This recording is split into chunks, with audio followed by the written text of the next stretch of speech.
It can sound very important. The man who is going to give this keynote speech is a man on the cutting edge of publishing. He has been published. He's a published writer. He's a published author of both fiction and non-fiction. But you will most likely be more aware from him now as someone who is leading the way in certain alternative modes of publishing. He has self-published his books. He has published The Geek and the Geek Shall Inherit the Earth, and he has self-published his book, The Kobayashi Maru of Love.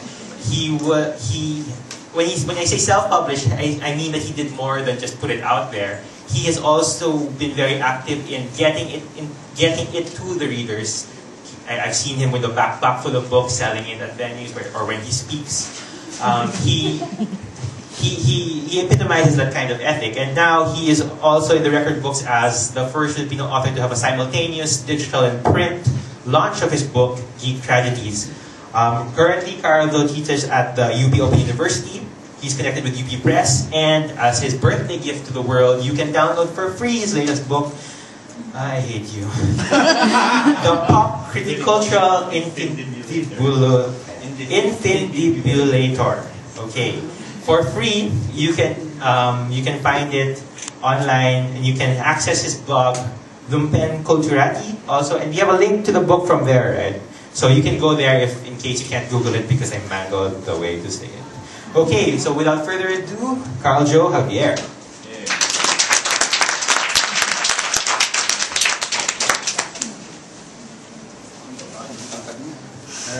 Thank you. Yeah, I wish we could so that I could look a little taller. Okay, so thank you everyone for coming. Thanks to the organizers for inviting me. We'll thank our sponsors now for you. Thank you, sponsors.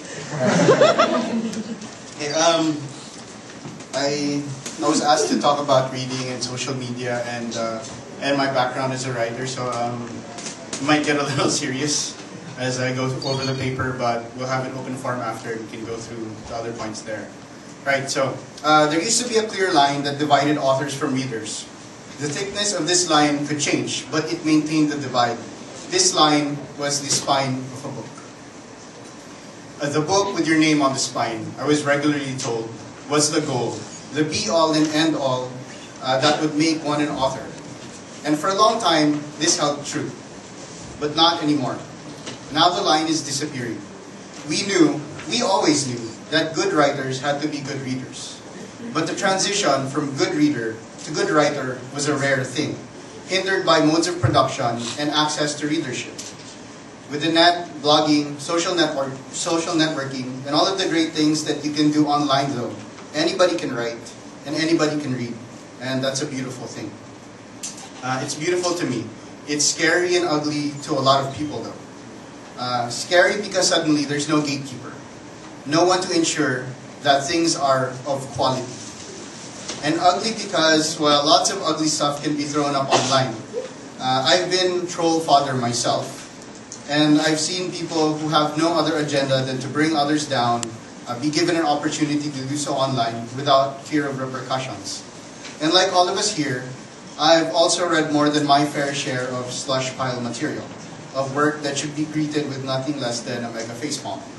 Still, I believe in and fully embrace the range of quality and range of content that is now available to us because of the interwebs. Now a disclaimer. I come from a traditional old-school creative writing and publishing background. I graduated from a traditional creative writing program. I worked in print for a long time. And so, if you came from this background, until you were published in the free press, and until you were published in the free press, you were a nobody. Until you won a palanca, you hadn't proven yourself. And without those things, you could not publish a book. So I went through the traditional processes of becoming an author. I applied to and was accepted at the writing workshops. I enrolled in the creative writing program. I tried to publish in the major Philippine publications and anthologies. I joined the various writing contests. And though I found a measure of success in readership, all that didn't seem to be right for my writing. I struggled and scrapped in the system, got disheartened, gave up on my writing because it wasn't going anywhere, came back to it, gave up again. At a certain point, I thought there has to be a different way. There has to be some other way to reach readers and get read. The problem was that the traditional modes were not offering this. This is not a revolutionary attack against the traditional programs and institutions of literature, but rather it's to say that there is now a different way to go about things. There were a number of reasons why I wound up looking for an alternative. One of these was that, to be honest, my writing wasn't as big a hit in the traditional mode as I would have liked. A good part of that is due to the content, which is generally funny or in the speculative fiction mode. The traditional institutions at the time did not acknowledge speculative fiction as a literary mode. I was told, until you stop writing these kinds of stories, you will not be taken seriously. Now, if it was hard enough to be taken seriously because I was writing science fiction and fantasy, well, it was even harder to be taken seriously because I was writing funny essays. For a while, I had hoped to become a war reporter or hard-hitting opinion columnist, making social commentary and big statements about how to make the world better. But I found that my temperament and thought process veered more towards humor and finding the funny aspects of things. This temperament has held me in good stead in life and has paved the way for an identity in my writing. But at the start, it was difficult to establish myself as a writer worth reading because I wasn't writing the heavy, life-changing, epiphany-inducing stuff that the literati looked for in their fiction. I believe, though, that while these weren't the kinds of things that the good old literary institutions went for, there were readers out there who would like to read the stuff that I was writing.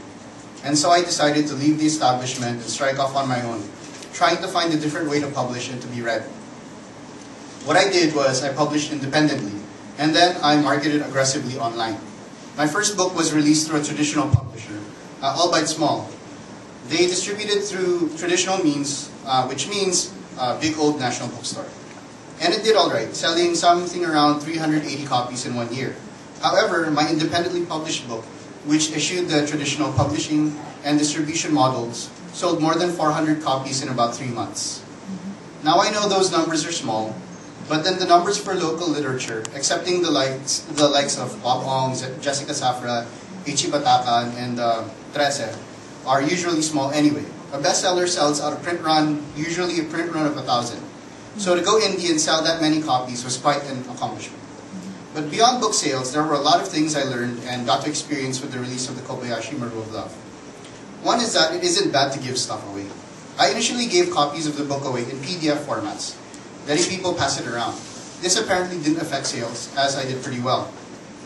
My commitment to giving stuff away extends to a current experiment which I began last week. I gave away my latest book for my birthday. The jury is still out on this one, though as you would expect, lots of people thought this was crazy.